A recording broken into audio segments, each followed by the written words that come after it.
I've never been much of a gambler. I don't think I've even played the lottery, like, say, as a child, picking numbers on my mum's ticket. But one way that I have, like, softened that is through raffles. When I go to things like ukulele festivals and there's a really nice prize, I will make sure to buy a ticket, one ticket, so that I know that I've got a chance, having spent £1 or whatever, but it's very low stakes for me, and when I inevitably lose said raffle, I don't mind. I like that very low stakes element, not necessarily weekly playing a lottery at a 1 in millions chance of winning millions. When I learned over the last year about the existence of certain, like, specific raffle websites such as Guitar Gear Giveaway, I have given them, a few spins, and it paid off.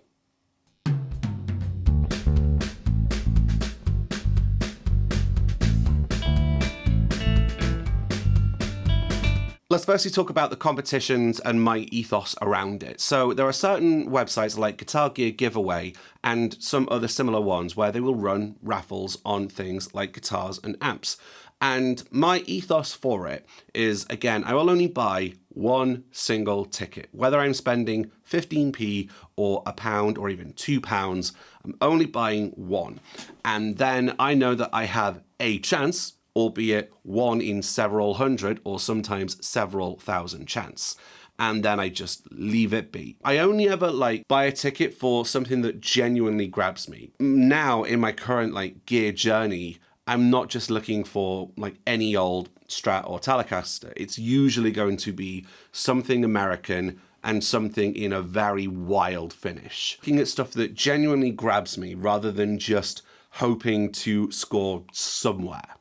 One of these days, I was perusing on Guitar Gear Giveaway, and it was there where I spent around about £8. It was 15p here, 60p there, £2 on a ticket for a nice Taylor guitar, some things like that, just stuff that grabbed me. And then there was one for an orange bass amp that I thought, that could be interesting. I'll spend 99p on that, see what happens. For me, when it comes to bass amps, I've got my current rig, which is a Fender Rumble 200 with a 4x10 extension cab. I love it, and I love coming up here and playing bass in my own studio environment.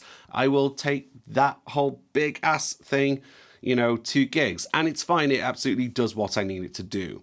However, one idea that I had was maybe getting another smaller bass amp, what I could consider a downstairs amp, something that could live downstairs and I could just play and noodle a bit of bass while waiting for the kettle to boil.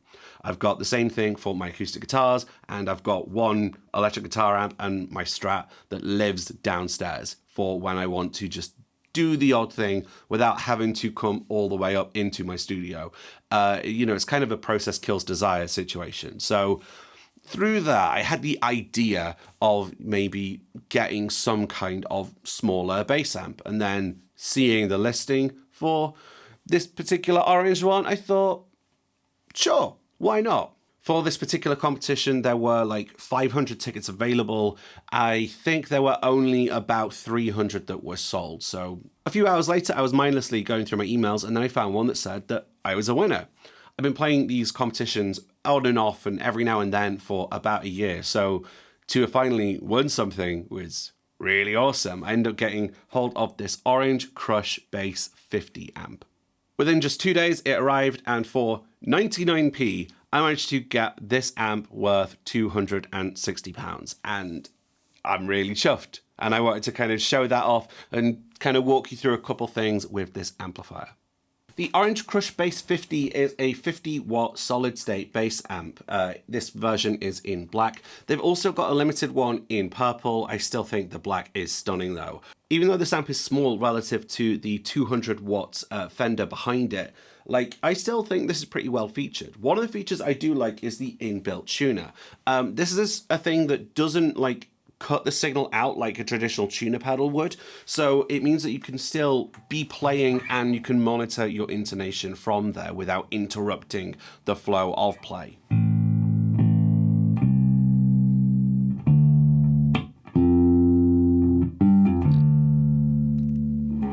It's got a 3-band EQ, but the mid frequency is sweepable, which means that you can change and choose which frequency you want to cut or boost. I find this really useful for bass because oftentimes bassists will like boost the low end, whereas actually it's the low mids which really give you a little something.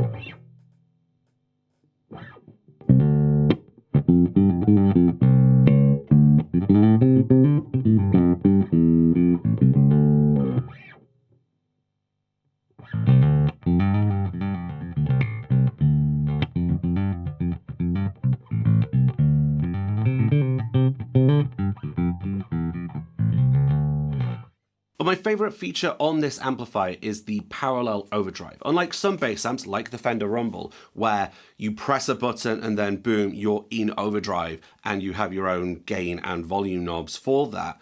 This works in a slightly different way where you get to kind of blend in some overdrive with that of your clean channel. At 50 watts, this amp is a bit quiet, which is why the master volume is on full. And when I have the blend knob fully disengaged, fully anti-clockwise, that basically means the amp is only working in about its clean channel, which sounds like this.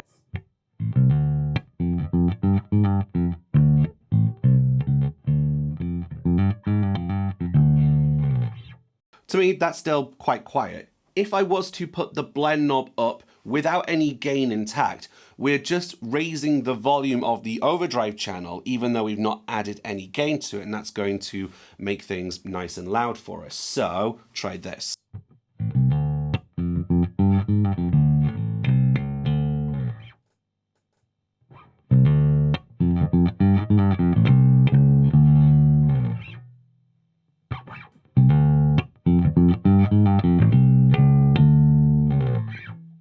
Just gives a slight little volume lift.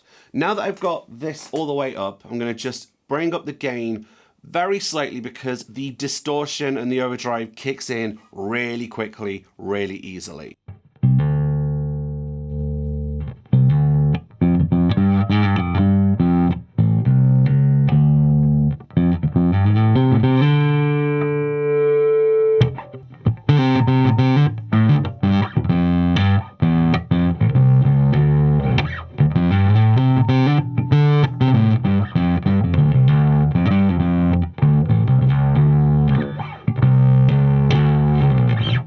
I'm not really that big a fan of bass overdrive, but having a more like blended option on this amp instead of having like a separate overdrive channel, this is made for something rather interesting.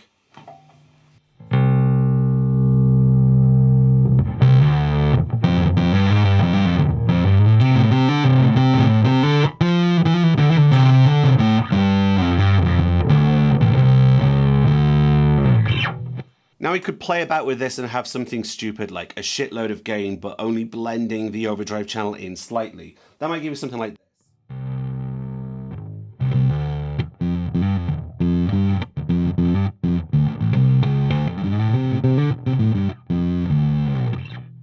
But my preferred use for this at the moment is to treat the blend knob as like a volume boost and then having the smallest amount of gain just being a little, like a hair of personality and a little bit of saturation. That gives us something like this.